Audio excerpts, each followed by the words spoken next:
오늘은 제약이라는 것에 대해서 말씀 드리고자 합니다. 제목을 제약이 없다면 제약을 선택하라 하는 제목으로 잡아봤습니다. 제가 직장 생활을 해서 제약 이론 경영을 배웠을 때 제가 생산 전문직은 아니었기 때문에 퀄리티, 품질로서 접근을 했었는데요. 품질을 한 덕분에 전체 공정을 볼 수 있는 그런 시각을 얻을 수 있는 좋은 경험이었습니다.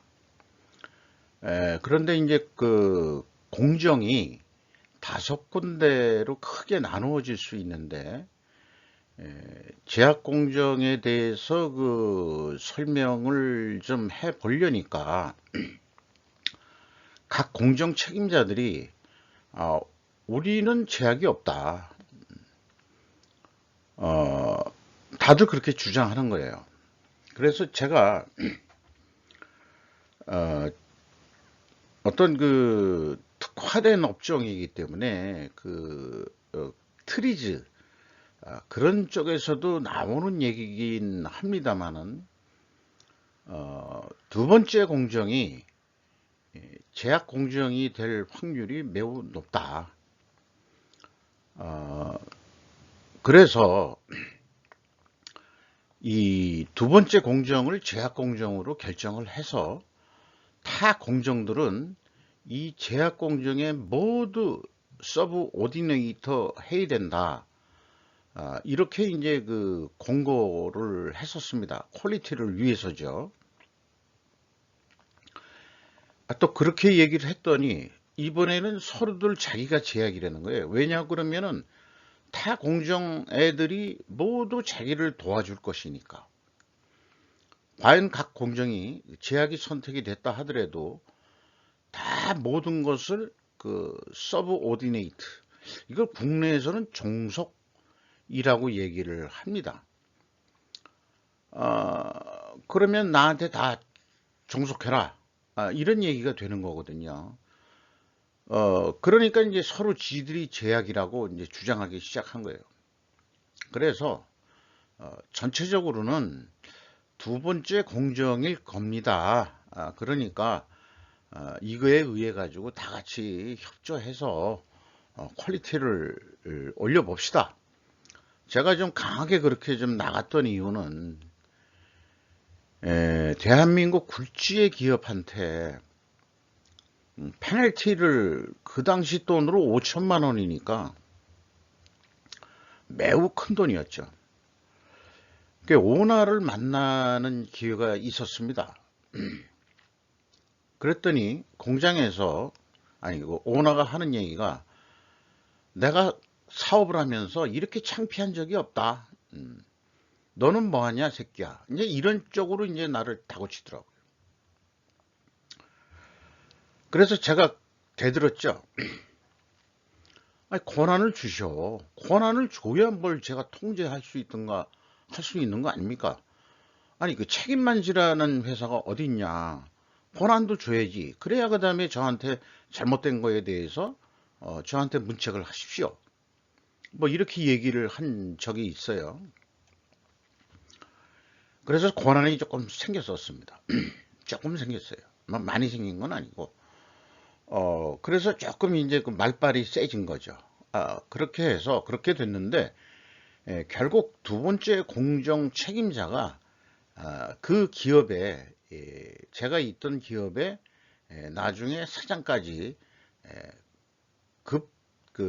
진급하는 그런 상황이 됐었습니다. 결국 퀄리티하는 저희 입장에서는 어떤 스텝 입장이기 때문에 스텝은 항상 참모 정도로 끝나게 돼 있지, 야전사령관으로 해가지고 꼭대기까지 올라가는 일은 대부분 없더라고요. 타 기업에서도 그렇고. 결국 그때 또 뼈저리게 느낀 게, 현업을 해야 되는데, 야전사령관을 해야 되는데, 그런 생각도 해본 적이 있습니다. 어쨌든 저는 그 제 인생의 제약이론 경영을 배웠다는 게 제 개인적인 생활에도 큰 도움이 되고 있다는 점을 좀 말씀드리겠습니다. 그리고 이제 이 제약이론 경영에서 그 논리 도구로서 이거를 갈등 구조 해소도라고 하는데요. 우리가 많은 갈등들을 하고 있습니다. 이 대립이라고도 이제 표현하기도 하고 딜레마다고 표현하기도 합니다. 갈등을. 이제 기업이란 것은 그 오늘도 내일도 돈을 벌고 계속해서 망하지 않는 게 목적인 거죠. 기업은 뻔합니다. 모든 기업은 이렇게 그 동일한 목적을 가지고 있는데 실무 쪽에 오면은 요거 두 가지는 다 필요한 거예요. 지속적으로 이 매년 판매가 그 지수적으로 증가해서 성장해야 되고 또한 안정성도 유지가 돼야 되는 것입니다. 두 가지 이 두 마리 조건은 필요 조건이라고 그러고요.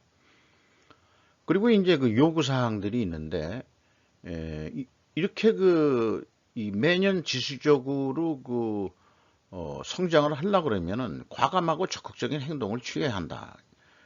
뭐 이런 입장이 되는 거겠죠. 그리고 이제 안정성을 유지하면은 이제 아무래도 그 보수적인 행동을 취하게 된다. 이것이 대립과 딜레마가 되는 거죠. 또는 심리적 갈등이 생기는 거죠. 기업은 이것을 해결해야만이 돈을 벌 수 있는 것입니다. 이런 경험들을 통해서 이것이 만약에 해결이 된다면은 그럼 제약이 없어지면 이제 끝난 거냐? 그건 아닙니다. 그거를 그 다음 얘기를 하기 전에 그러면은 이런 그 대립과 딜레마에 있을 때 어떤 그 주입책이 있어야 된다, 이게 주사.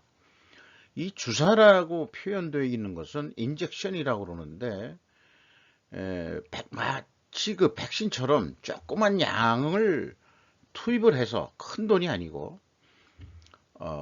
그 문제를 해결한다는 거죠. 뭐 대대적인 돈이 들어가고 투자가 되고, 그런 게 아니고, 적은 돈으로, 적은 자원으로 해결할 수 있는 길을 찾는다. 이게 이제 또 매력이었습니다. 그래서 그것을 추상적으로 지금 표현된 말은 주입책이 회사의 자원을 고갈시키지 않으면서 또한 실제 위험을 무릅쓰지 않으면서도 충분히 큰 시장에서 우리가 결정적 경쟁력과 그것을 자본화하는 역량을 구축하는 주입책을 넣으면 된다. 이런 얘기거든요. 참 말이 어렵습니다만은. 자, 이렇게 해서 만약에 구체적인 얘기는 오늘 이런데 오늘 그 뭐 얘기하고자 하는 그런 주제는 아니고요. 제약을 선택하라. 이런 거거든요. 그러니까 서로들 자기네들은 제약이 아니다라고 얘기했지만 전체적인 시각에서 어디가 제약이라고 합의를 해라. 선택을 해라. 그리고 그 제약 공정을 당신네들이 다 협조를 해야 될 거다. 이런 정신으로 해결을 개선을 많이 했다고 저는 그렇게 주장하는 바입니다. 본인들은 느끼는지 모르지만은 어쨌든 지금 조직을 나와서 오래됐지만 계속해서 성장하고 있는 걸 보면은 개인적으로는 또 뭐 보람이면 보람이고 기쁨이면 기쁨이 될 수 있겠습니다. 그런데 또 한 가지 오늘 하나 생각하고자 하는 게 이번 6월 1일이 또 총선이 아니고 지방자치선거죠. 지방자치선거인데 이런 기분이 들어요. 갈등 대립을 잘 만드는 선수들이 바로 글로벌 세력이다. 이 글로벌 세력은 정치와 금융을 모두 포함한다고 저는 그렇게 생각을 한 표현입니다.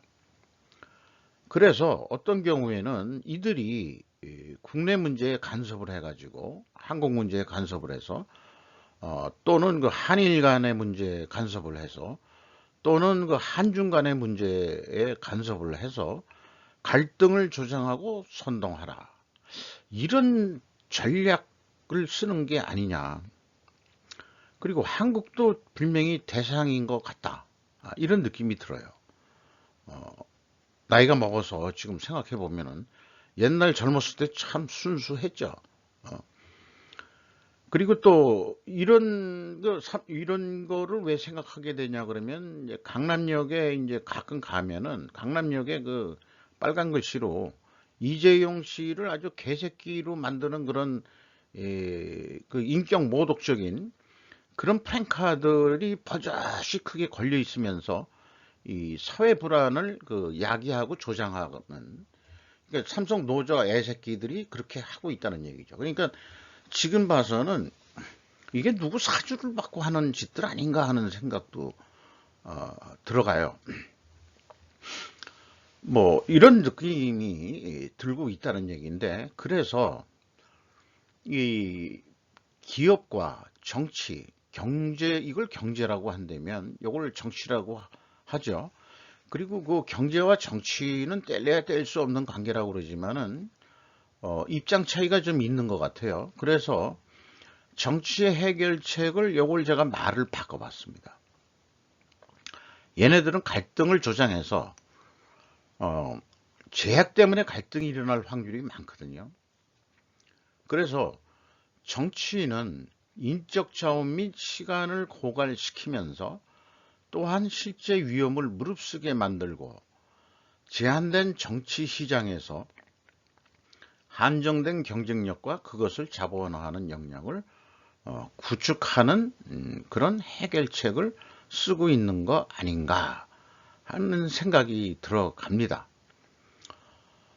이것도 구체적인 사안들은 우리가 많이 그 돌아가는 그 이 정치 상황이나 뉴스들 속에서 난무하는 것들을 축약해서 저는 표현했다고 생각을 합니다.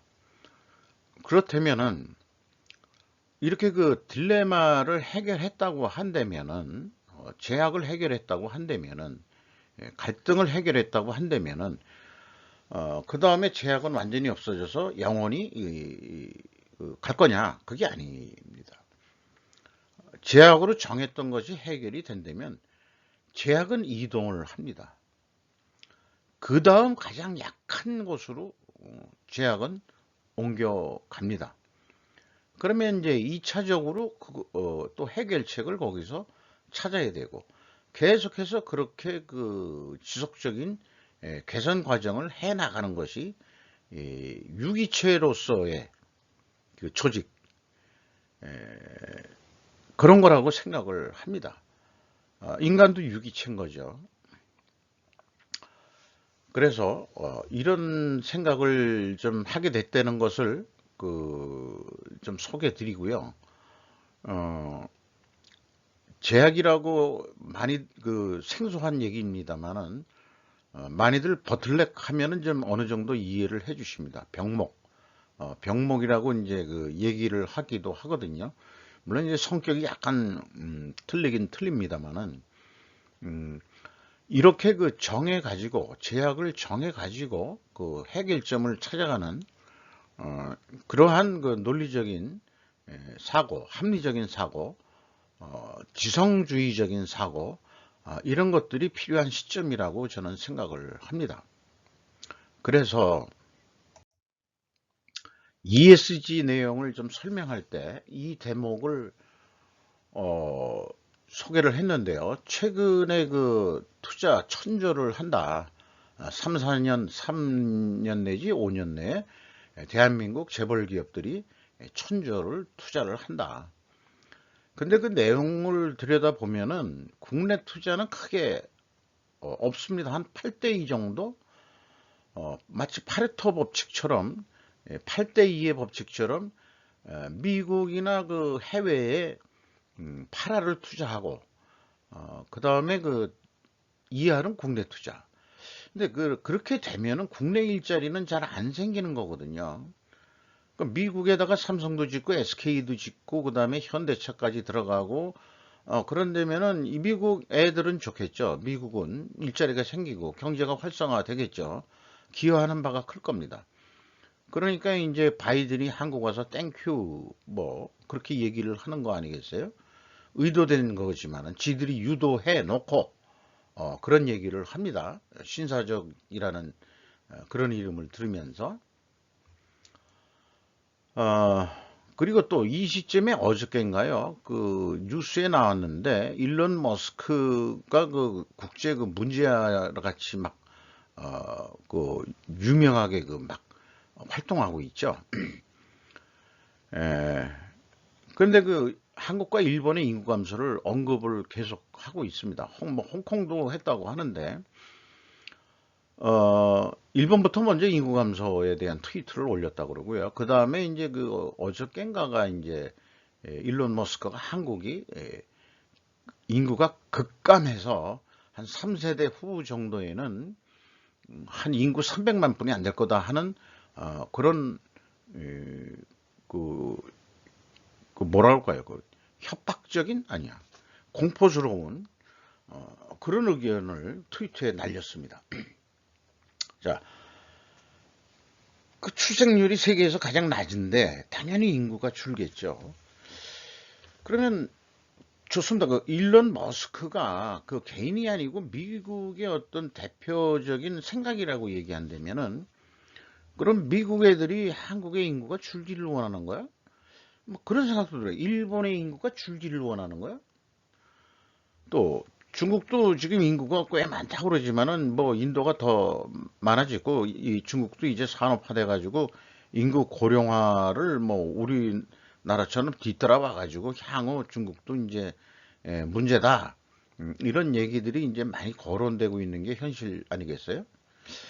그러면은 이 경제 공유를 유지하려면은 그럼 어떻게 해야 되지? 그러면 계속 애새끼들을 까야 되느냐? 그럼 젊은 사람들이 결혼하게 만들고 그 자식들을 낳게 만들어야 이제 한국의 그 한민족이라는 그 단일 민족의 그 인구가 계속 증가하는 건데 그럴 것 같지는 않단 말이죠. 그 우리나라 그 경제 상황이 아파트 가격은 거의 뭐 계속 그 치솟았고 그러니까 이제 나홀로족도 많이 생기고 그 다음에 이제 결혼은 안 하고 이제 동거 형태도 많이 나오고 애는 안 낳고 그 대신 이제 그 개새끼들을 또 키우는 그런 상황이죠. 가족이라고 그러죠. 그 반려견이라고 옛날엔 반려견이라고까지 얘기를 하면서 그리고 그 개 수명이 짧으니까 일찍 죽으면 그렇게 또 서럽게 울더라고요. 저는 지금 안 키워봐서 모르겠는데, 잠깐 그건 그렇고 그래서 이 한반도에 그 다민족이 들어와서 살게끔 만들려는 장기 플랜인가? 이런 생각도 좀 해보게 돼요.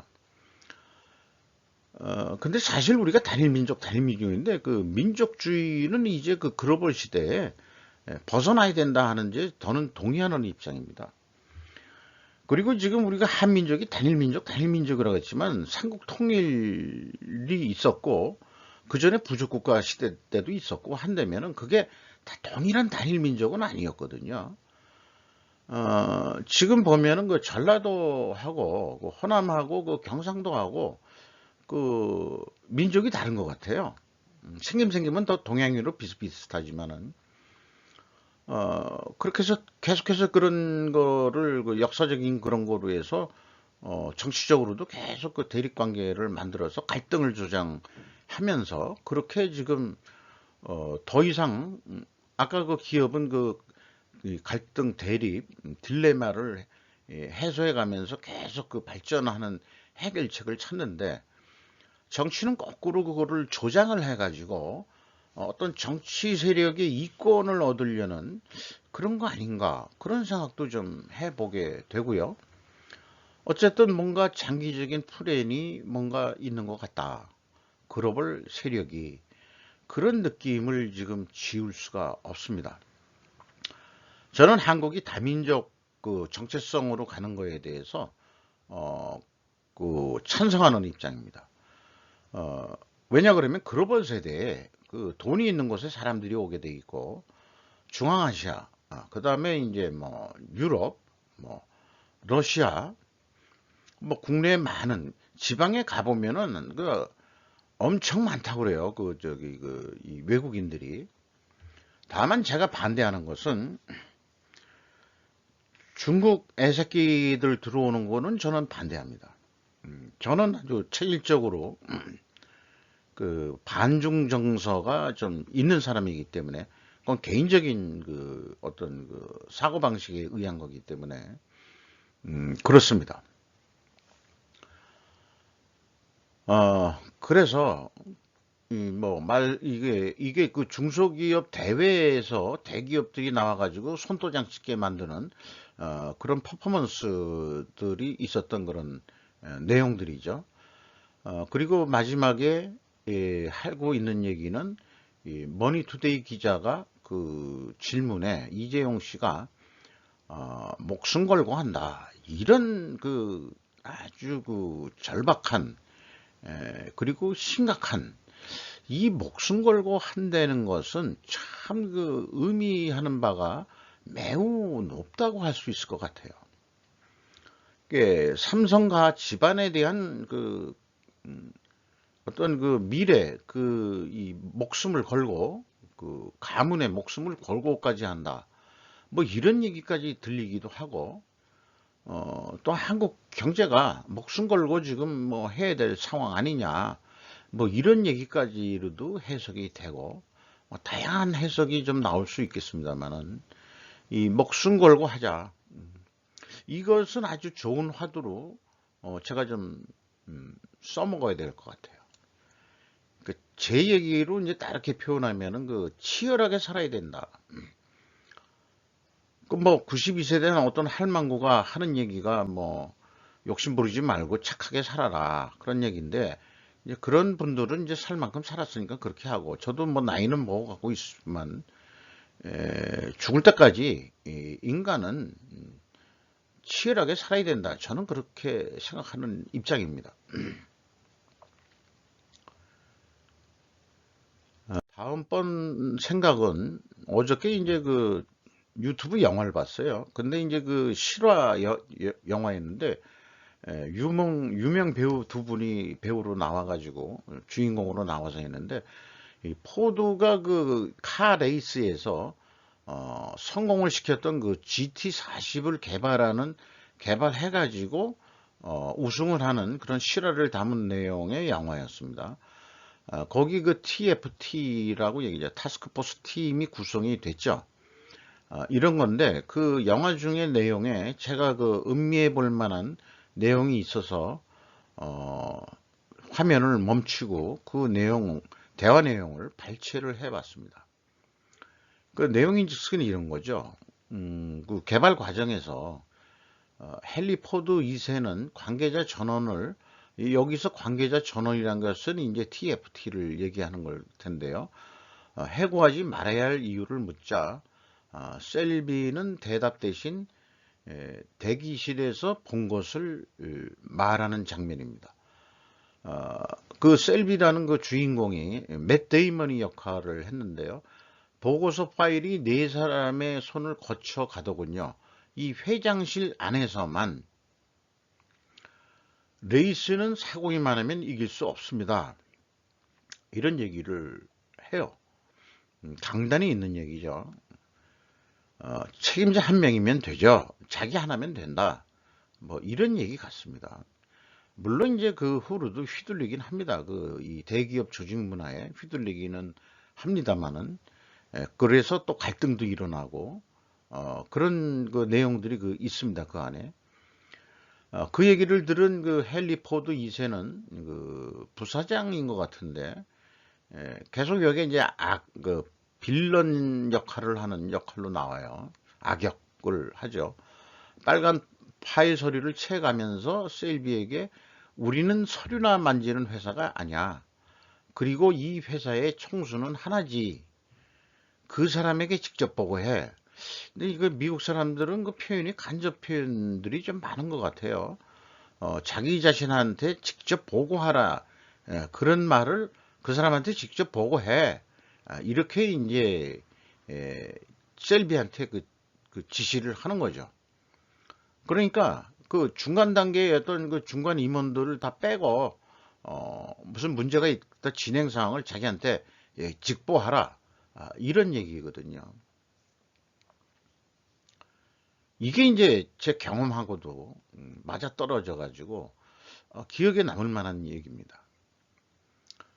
피라미드 그 구조에서 대기업의 그 피라미드 구조에서 직보할 수 있는 것은 결국은 피라미드 구조에서는 직보할 방법은 없습니다. 군대 조직도 마찬가지고 어떠한 정치 조직도 그렇고 행정부도 그렇고 모두 그 하이어러키라고 그러죠. 하이어러키. 그 피라미드 구조로 가지고 있는데 직보하라고 하는 것은 스텝 부서, 이 TFT 같이 참모들 이런 사람들은 그 직보를 당연히 해야 되는 거죠. 근데 이 참모들만저도 그 직보를 못하게 하고 라인 조직으로 집어넣어서 그 일을 추진하는 어떤 그 개혁 추진 프로젝트를 그렇게 하는 기업들이 있는데 그거 그 효과적으로 아마 안 될 거라고 저는 생각해요. 그래서 저 개인적인 경험으로는 오너에게 직보할 수 있는 경험이 있는데 그것은 진짜 돈으로 살 수 없는 저 개인적인 명예였습니다. 이제 이랬기 때문에 사실은 그 현업부서 사람들하고 한테 미운 털이 박히는 그런 역할이 또 많이 될 수밖에 없었겠죠. 그러니까 오너가 나한테 준 역할에 그 저는 충실을 하는데 부작용으로는 이제 현업부서 애들이 이제 말하자면 멀리 하는 거, 견제를 당하게 되고, 그리고 자꾸 숨기려고 그런 것도 있을지도 몰랐겠죠. 어쨌든 직보할 수 있는 권한이 있음으로 해가지고 뭐 중간에 있는 중간 임원들의 그 존재 가치를 좀 약간 무너뜨린 그런 일들을 좀 해본 적이 있습니다. 저간 이런 성공 실화를 통해서도 배울 점들이 이렇게 있다고 봅니다. 그리고 ESG를 그 며칠 전에 방송을 했는데요. 오늘 좀 검색해 본 거로는 뉴스에 요거 공짜를 갖다가 또 오탈했군요. 죄송합니다. 5월 25일 그 한스경제라는 게 있네요. 한국 스포츠 경제의 그 약자인 것 같습니다. 스포츠 비즈라고 되어 있는데요. 이런 신문도 있었나 모르겠어요. 글로벌 ES 공시 표준화 어디까지 왔냐? 전 세계 정책 당국과 의견 수렴 중 이렇게 나와 있습니다. 그래서 이제 저도 그 자료를 입수해서 계속 그 학습을 해봐야 되겠습니다만은 뉴스 내용을 이렇게 보면은 현재 ESG 공시와 관련해서 다양한 글로벌 이니시어티브가 난립 중이다. 요거는 이제 제가 벌써 그 언급을 한 사실이고요. IFRS 국제 회계 표준 위원회죠.